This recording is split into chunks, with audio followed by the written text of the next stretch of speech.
Souriez, vous êtes verbalisé. Dès la mi-décembre, la vidéo-verbalisation entre en vigueur à Nîmes. L'annonce a été faite aujourd'hui par Richard Tiberino lors du Conseil local de sécurité. Une mesure votée en octobre 2012 dont la mise en place a mis plus d'1 an.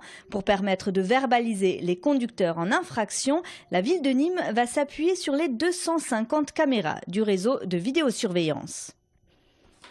C'est pour lutter contre les doubles fils, voire les triples fils qu'on peut voir sur Nîmes. Et bien évidemment, comme ce sont des gens qui s'arrêtent 40 secondes, 50 secondes, les effectifs de police n'ont pas le temps d'arriver. Donc on se sert du réseau de caméras pour verbaliser à distance avec un PV électronique, c'est-à-dire que la personne qui a commis cette infraction reçoit dans les 48 heures du centre automatique de Rennes, le même système que les radars automatiques, reçoit sa petite contravention de 35 € pour avoir fait une double file. Bien évidemment, c'est pas non plus de la répression à outrance, c'est-à-dire qu'on va choisir les créneaux horaires les plus sensibles, style le matin entre 7h30 et 8h30 ou entre 11h30 et 13h, enfin des endroits où vraiment une double file peut gêner énormément la circulation. Le Gard fait partie des 8 départements pilotes pour le projet Mona Lisa. Le dispositif de lutte contre l'isolement des personnes âgées a été mis en place officiellement aujourd'hui par Michel Delaunay à Nîmes. Reportage Alain Belon.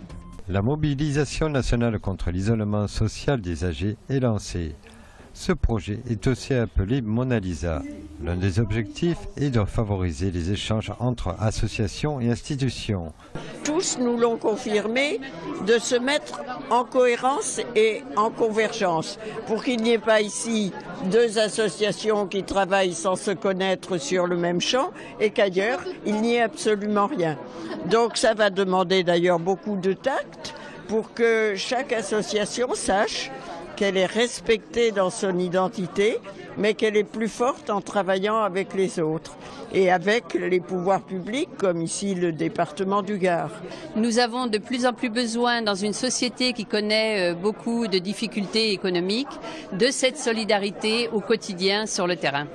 L'espérance de vie est en progression. Pour certains, cela mène à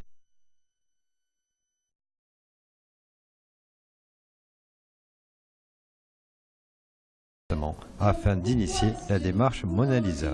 Aujourd'hui, c'est rencontrer des bénévoles, trouver des bénévoles qui vont pouvoir assumer ce partage d'expérience. Et ensuite, je pense qu'au sein de la coordination départementale, puisque c'est ainsi que le dispositif est réalisé, il y aura, la ministre l'avait annoncé, des financements complémentaires. Mais ce n'est pas l'objet, on est bien sur de la fraternité et de la citoyenneté, donc ça ne se moyenne pas. Dans le Gard, on compte 70 000 personnes de plus de 75 ans. Toutes ne sont pas isolées socialement. À la campagne comme en ville, l'isolement social peut être présent. Un groupe de travail rendra fin juin 2014 un rapport à la ministre.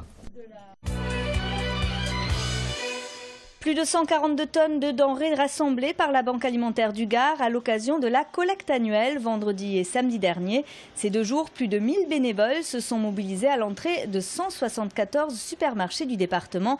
Une mobilisation qui a porté ses fruits puisqu'ils ont récolté 2 tonnes de plus environ que l'an passé. Et on termine avec l'écharpe d'or qui récompense la ville de Nîmes. Le concours national de l'association de la prévention routière lui a attribué un prix spécial pour ses actions de sensibilisation des jeunes au risque de la consommation d'alcool.